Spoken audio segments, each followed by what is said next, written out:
welcome to Lilybug's Library. My name's Linda, and we're going to talk today about middle grade merch. So I'm sure if you're a fan of BookTube, you've probably seen that March is middle grade March and I think mystery March or something. But Krista from Books and Jams invited me to participate in middle grade March, and so that's what we're doing. And so it's not a genre I read a lot, but when I started looking at what was out there, I thought, oh, this will be fun. So, and I have two grandsons who are the right age for middle grade March, so it's fun to read something that I know maybe they would enjoy. So, the first one I'm going to read is one that I read as a child and haven't read it since, but looking forward to it. This one is Little House in the Big Woods. And for those of you who don't know, it is written by Laura Ingalls Wilder, and that's what the Little House on the Prairie TV show was based on. And it takes place in 1871 and introduces us to 4-year-old Laura, who lives in a log cabin on the edge of the big woods of Wisconsin. She shares the cabin with her pa, her ma, her sisters Mary and Carrie, and their lovable dog Jack.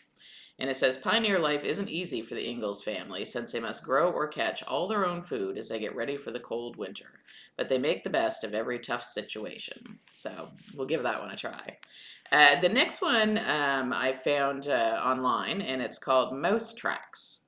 And it says Mouse Tracks was an award-winning book in 2022, and it's a humorous adventure story about a mouse who gets lost chasing a butterfly and just wants to go home, but doesn't know his address or how to get there. So there are some prompts for middle grade March. Let me just bring them up here. One was an author with 3 names, which Laura Ingalls Wilder would definitely fit that. One was about travel. Yes, a book with travel. So I figure Mouse Tracks could fit that prompt. And the next one is that I chose was The Night Raven. And look at that cover. My goodness, that's gorgeous. And it says, Micah is not your average orphan, and she's about to prove it. It's 1880, and the frigid city of Stockholm. Death lurks around every corner. 12-year-old Micah knows that everyone in her orphanage will struggle to survive this winter. But at least the notorious serial killer, the Black Raven, is finally off the streets. Or is he? Micah is shocked when a newborn baby is left at the orphanage in the middle of the night by a boy with a cryptic message. Who is he, and who is this dark angel he speaks of? When a detective shows up, Micah senses something even more sinister is going on. And yes, believe it or not, this is a middle grade, so we'll see where that goes. So let me see, does that fit anything? Our other prompts are find a book with flowers on the cover. No. A book that's part of a series. I don't think so. And a book from the 1900s. Well, this one's 1880, so we might fudge things a little, and we'll say that's the 1900s. And then the next one is the Dragon Defenders, which just looking at the cover, I think the grandkids would love this one.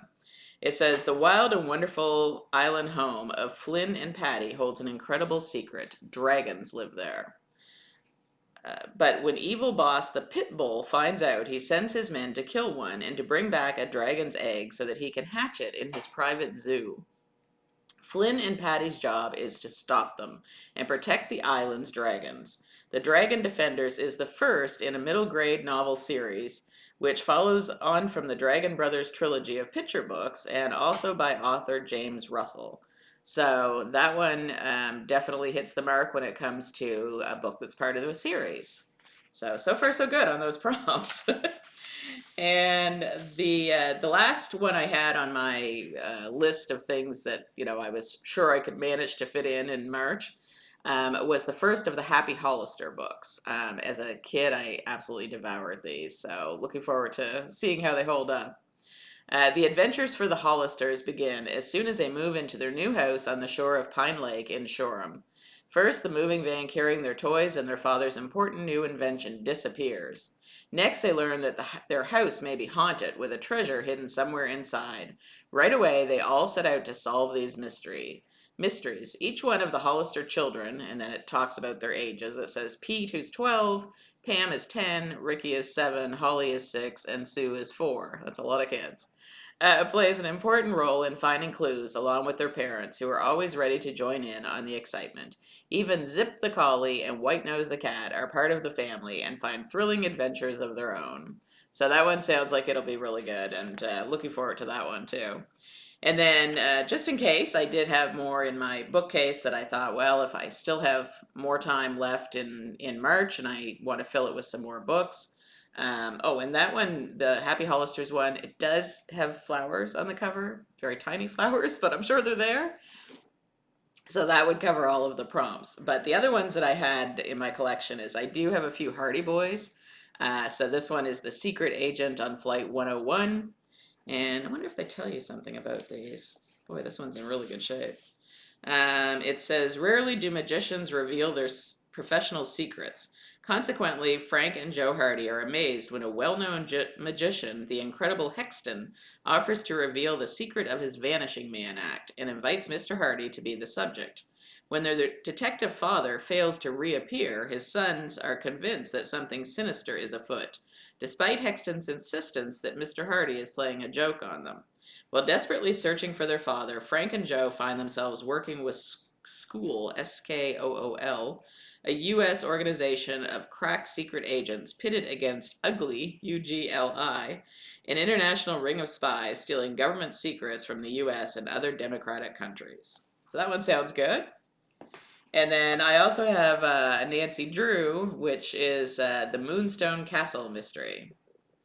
And again, it's been, a million years since I read a Nancy Drew, but oh, look at the illustrations. They're just great. And what does it say about this one? Does it say anything about this one?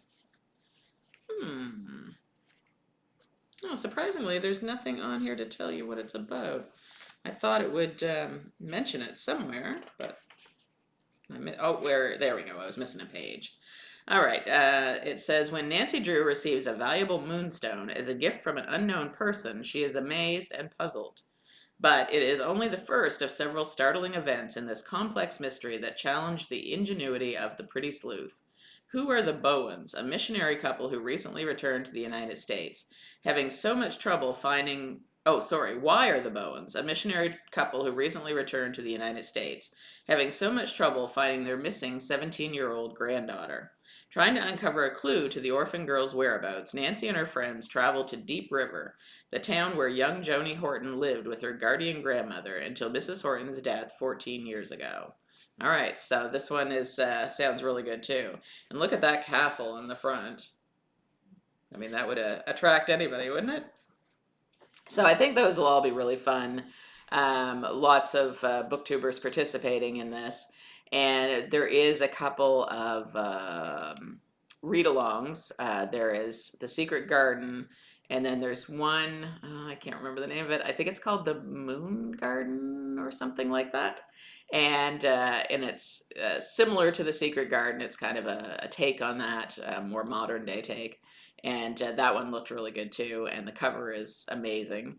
I don't know if I'll participate in the read-alongs, but I might, at least tune in to kind of, hear a little more about them. We'll see. So check it out. There's, like I said, all kinds of people who are doing it. There's Krista from Books and Jams, and quite a few other booktubers. So kind of keep an eye on all the channels out there and see what you can find out. So if you want to join in, love to have you do that. Let me know in the comments below what you think you would read for middle grade March. If you have any great recommendations of books for, especially for boys that age, that would be great. I'm always happy to hear those. I know the kids have been very involved in the Dogman series and Diary of a Wimpy Kid. There was another one too, The Investigators, about alligators or something. So there's a lot of great stuff out there for kids that age, and can't wait to dive into some of it and see what it's like. And although I often forget to tell you this, I have remembered today, so please like, share, and subscribe. Hit that notification bell so you don't miss any videos, and I will see you again next time. All right, bye bye, friends.